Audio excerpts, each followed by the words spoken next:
Hello friends, આપણે કરી રહ્યા છે બંધારણનો એક બહુ મહત્વનો ટોપિક અને એક બહુ મહત્વના ટોપિકનું નામ છે આપણા રાષ્ટ્રીય પ્રતીકો. ઘણા બધા નાના નાના વિડીયોઝ આપણે આની ઉપર બનાવ્યા છે. અગાઉ ન જોયા હોય તો જરૂરથી જોઈ લેજો.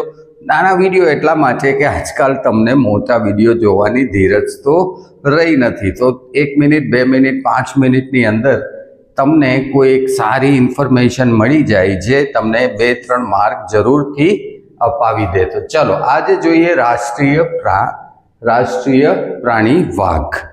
હજી ઘણાઈને એવો વહેમ છે કે ભારતનું રાષ્ટ્રીય પ્રાણી સિંહ છે. ના, એ ગુજરાતનું રાજ્ય પ્રાણી સિંહ છે, લાયન છે.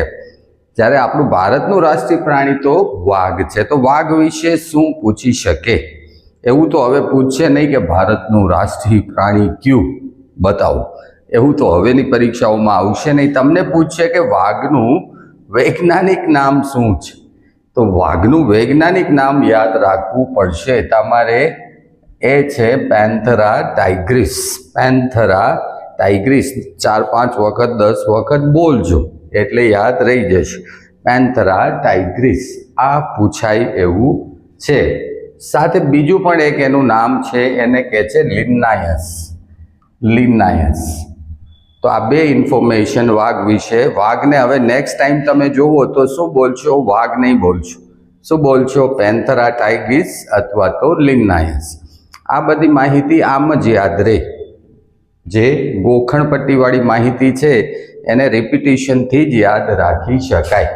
ભારતની અંદર જે વાઘ જોવા મળે છે એમાં ખાસ કરીને રોયલ બેંગાલ ટાઈગર નામની જાતિ જોવા મળે છે. ભારતમાં વાઘની જાતિ કઈ છે? Royal Bengal tiger. એમાં ખાસ કરીને વ્હાઇટ સફેદ વાઘ પણ જોવા મળે છે, જે એક અજાયબી કહી શકાય.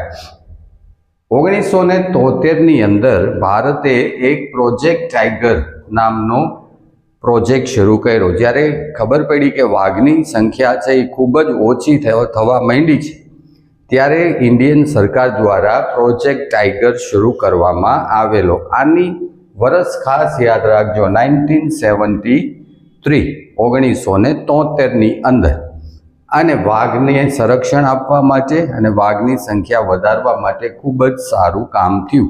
એક વખત આવો પણ સવાલ પૂછાઈ ગયેલો એટલે આપણે લીધો છે કે ભારત સિવાય વાઘ કયા દેશનું રાષ્ટ્રીય પ્રાણી છે?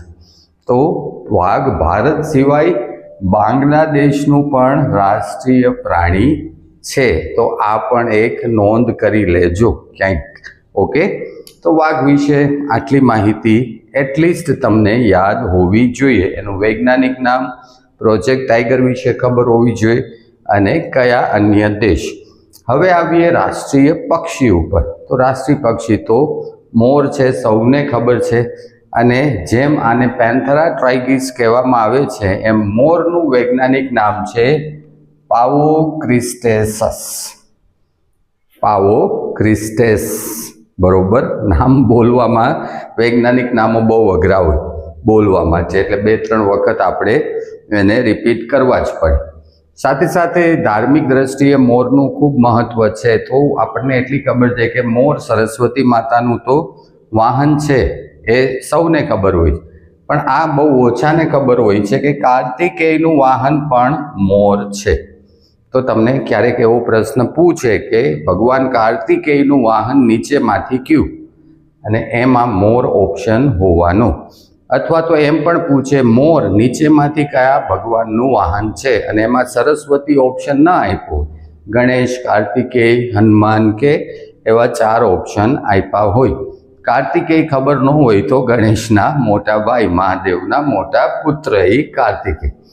હવે ભારત સરકારે મોરને શિડ્યુલમાં મૂક્યું. એને શિડ્યુલ કહેવાય. શિડ્યુલ એટલે એવા પ્રાણીઓ કે જેનો શિકાર કરવાની મનાઈ છે અને શિકાર કરો તમે તો તમને સજા થઈ શકે.